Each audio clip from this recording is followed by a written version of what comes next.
Welcome to Talk, ladies and gentlemen. Today is July the 18th, 2025. We're almost messed up the name of it, of the dates. We got a couple of things to talk about TNA, because Slammiversary is happening this Sunday, I believe. I think it's happening this Sunday. And ladies and gentlemen, there's a lot of segments. There's a lot of people showing, announced that they're going to show up on TNA Slammiversary. Oh man, there's a lot of things happening, and they got a match that just got made last night. They made it last night. Whole bunch of NXT guys will be in there. But let's get to it. We heard from Ash and JC Jane, ladies and gentlemen. Ash and the English family thinks. The brand, I mean, they're not a family. But they think they are the best female faction in pro wrestling. And then Ash and Heather and M got interrupted by Fatal Influence because they said, we didn't have a problem with you until you said you're the best women's faction.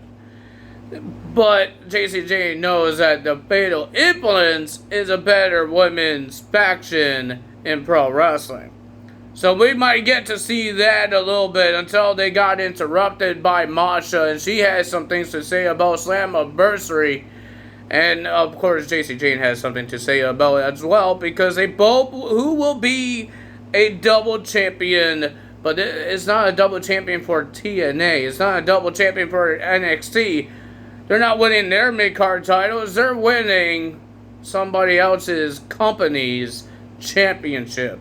Who's going to be the TNA and NXT women's champions after this Sunday? We will find that out. Ladies and gentlemen, we heard of Enzo Amore. Enzo said he's coming to Slammiversary, but he said he's not coming alone. The only guy I remember and know his name was Zilla Batu. He says he's going to bring Zilla Batu and some other guy that I don't know who it is. But I would like to see Zilla Batu in TNA, man. Because I think if Enzo's allowed in TNA, what maybe he could come to NXT so as Zilla Batu. Well, ladies and gentlemen, we will see what happens there. And we heard from the Hardys, they had their last message until Slammiversary. They don't want to be in the ring if they're not the best tag team. So they made a promise, and they said, if we lose at Slammiversary, we don't win the tag titles, I think the Hardy Party has to be over. I don't know what that means. They split up as a tag team and go to singles wrestling competition, or they leave TNA. I have no idea what that means, but they said the Hardy Party could be over. And ladies and gentlemen, at the end of the show, they gave us a great hint, and I just look on the social media, it's confirmed. It is confirmed. And I will tell you guys more at the end of the video. Ladies and gentlemen, let's talk about the matches here. We got Moose versus Sami Callihan. And I thought it was a pretty decent match. Sami did a good job. But the winner of that match was Moose. And Moose told Sami Callihan, you don't have it anymore. You should just retire. Sami was about to retire. He was untying his boot, and then he just rolled out of the ring. And then Moose introduced everybody, the System. Well, the System got in the ring. They had their entrance. They were high-fiving Moose and getting ready for their match against Order 4 to find out who's the best faction in TNA. Order 4 came out, but they didn't get to the ring because the lights went out and Dark State came out. They came out to attack the System, and Order 4 did not help the System. The System just got demolished by Dark State. And ladies and gentlemen, at the end of TNA Impact, Cedric Alexander attacked Mr. Mustafa Ali outside because they didn't do anything about that rivalry on the show because Order 4 didn't have a match, so they did it after the show. If you want to see that, it's on their social media. Next, we got Tessa Blanchard versus Danny Luna. Danny Luna has to do things by herself now. No Jody Threat, no Spitfire. She has to do things by herself. And, of course, there's Victoria Crawford in the corner of Tessa Blanchard. The winner of that match was Tessa Blanchard. And Victoria and Tessa wasn't done there. They were attacking Danny Luna after the match. And then Indy Hartwell came out to make the save. And she says, you don't know me. You knew me 6 years. And we haven't spoken in those 6 years. And she said, at Slammiversary, you will get to know me. And she called her the B word. She said that Tessa always ruins the friendships. Remember, that's what Tessa said to Indy last week, that she ruins the friendship. So one of them ruins friendships. I don't know which one does. Next, we got Hometown God Man will be versing Judas from the Northern Armory, whatever his name is, with Eric Young's team. And of course, the other guys, I forgot the other guy's name is. Tracy Williams? Something like that. Something with Williams, I know. Eric Young wasn't there. But the winner of that match, with a roll-up was Hometown Man getting the win on Judas. And then he was about to get attacked by Eric Young, but Mr. Hometown Man just jumped over the barricade. And when Eric Young was about to go get him, fans are sticking up with Hometown Man. Get in front of him and said, you want him, you have to get us. And Eric Young doesn't want to do that again because he could get fined or get fired if he touches the fan again. So he was getting mad and getting livid about this whole thing, and he can't get to a Hometown Man. We don't know what's going to happen there. Well, ladies and gentlemen, we have Matt Cardona will be having his match because he's cleared to wrestle now. He will be having a match with a jobber, and he said he kind of called out Dark State. He said, if you want me, I'm right here. I'm always ready.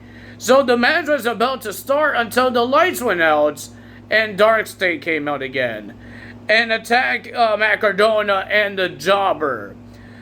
They got rid of the jobber, and they were about to get rid of Matt Cardona with their four-man finishing move, powerbomb, until Brian Myers came out by himself trying to help his best friend, but the numbers game was too much. But here comes the rest of the system, JDC and Eddie Edwards coming out and helping Brian Myers and Matt Cardona. They had candlesticks, they had chairs, and they start whacking Dark State. Dark State ran away.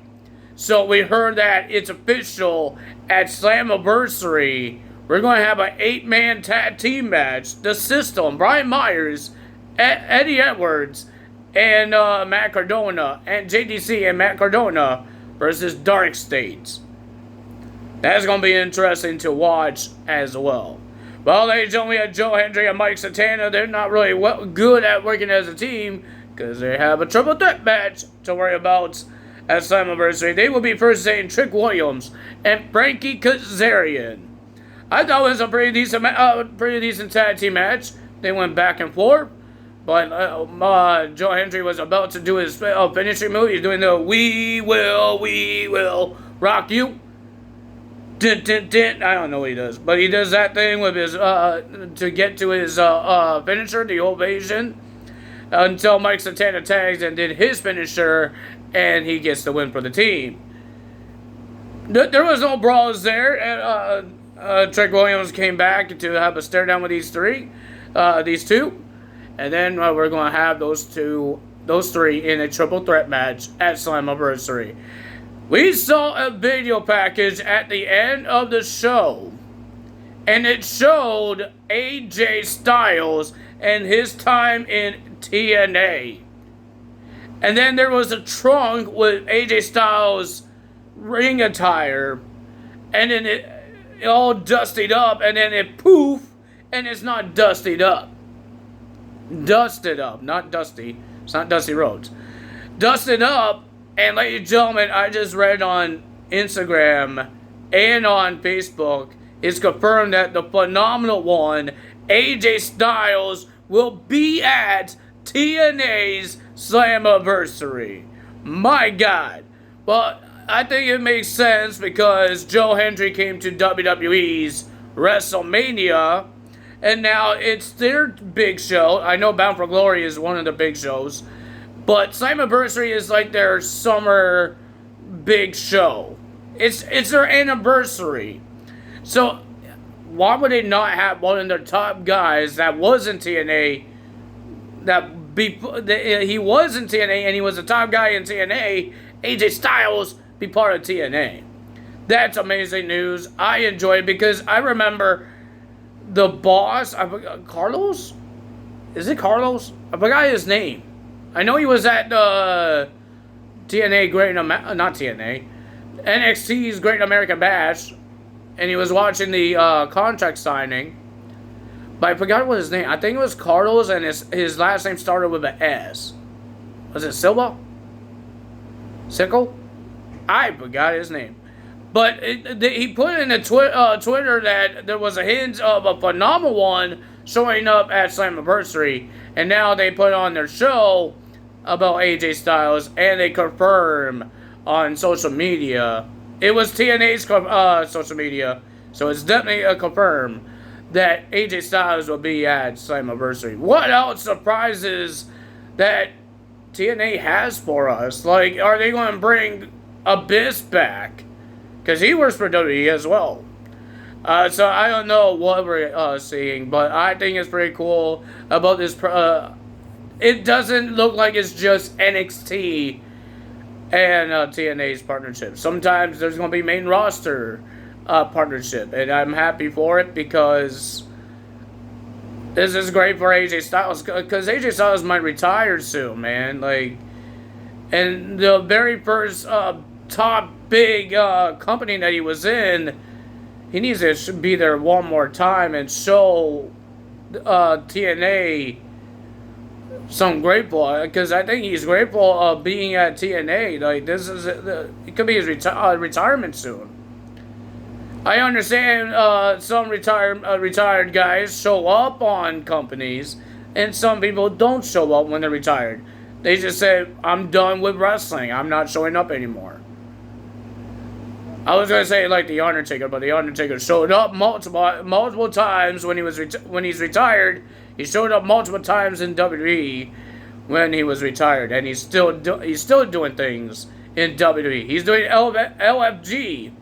That's still part of WWE. So yeah, ladies and gentlemen, if you guys want to see my headset I got for my Xbox, because my other one was just not the best, because I got it from Walmart and it was a cheap one. This is a noise canceling headset, and the other one wasn't a noise canceling headset. It's a very long wire, but I could figure it out. Because sometimes I don't want my controller on my lap, so I could put it on my table. I have this table beside me, and my other one had a short wire, so I couldn't put my controller on my table, because every time I move my head, my controller flings off. So, at least this one, when I move my head or try to do something, my controller won't fling off my table and break. I waiting for another shirt to come in. I bought two, but one is coming next week. I think it's next week, right? When is the 28th? I got the hiccups. The 28th. Let's see when the 28th. I think the 28th is supposed to be next week. Well, that says June. We got July here. I don't know why I have that marked, but okay. Oh, that's where I'm on. The 28th. Oh, it's in 2 weeks. It's not next week, it's 2 weeks. God dang. Well, next week we get the DLC for 2K25. Well, ladies and gentlemen, they showed us the first look of Jordynne Grace and her entrance. It looks like they got her new entrance theme, not her old theme that she was using on TNA and on NXT. We got the new theme song for Jordynne Grace. The only person I really want to see is Penta. How good will Penta look? Jordan Grace doesn't look bad. I think her top kind of makes her a little big over there, but I think it's her ring, her entrance attire. I think when she has it off, I think she will look like muscly, because that's what she's supposed to look like. That's what she looks like. But she doesn't look that bad, right? I think it's pretty good. I want to see Penta because I'm a big fan of Penta. I've seen him live in one of the shows I've been to for Disney Wrestling. My leg is just being sweaty, and I don't like it.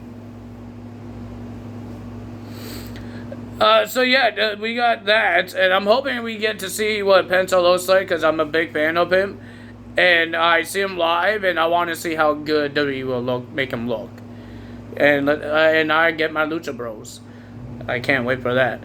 But ladies and gentlemen, if you guys enjoyed this video, hit the like button, leave a comment below, hit the subscribe button, hit that notification bell. I will see you guys tomorrow for Friday Night results, Friday Night SmackDown results, and I will see you guys there. That's all for me today. Time is out. Bye-bye.